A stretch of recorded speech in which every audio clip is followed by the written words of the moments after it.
आमर ये कटक स्पेशल विश्व फेमस वर्ल्ड फेमस दहीबरा आलुदम तो यहाँ गोटे गोटे दिन जोटा कि बहुत बड़ आकार आम या प्रमोट करूँ कटक स्टॉल्स लगी बहुत संख्यार समस्ते आसी तो दहीबरा आलुदम कटक गोटे भावना और एत पुराना डिश कि आम समस्ते केवे ना केवे खाइछु और रेगुलरली खाओ यहाँ केवल कटक सीमित नुहे पूरा राज्य में समस्त दहीबरा आलुदम को बहुत पसंद करती बाहर अलग अलग राज्य अलग देश में जिते ओडिया समाज प्रोग्राम गुड़ाक हुए से दहीबरा आलुदम गोटे डिश हिसाब से कंपलसरी थाए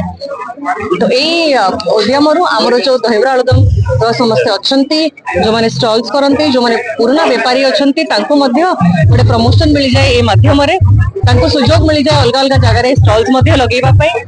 सागे आमर ये कटक फेमस डिशटा समस्ते जानी पारती समस्ते गोटे दिन में बहुत संख्यार खाते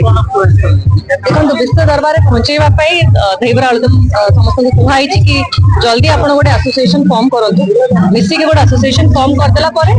जीआई टैग सब स्टेप्स गुड़ाक आरंभ हम जो प्रश्न करी तो रिक्वेस्ट कराई बहुत जल्दी फॉर्म कले आम सब जीआई टैग तुरंत फैसिलिटेट करवा ताकि गोटे सेम टेस्ट सेम फ्लेवर केवल कटक नुहे बाहर लोक पाए।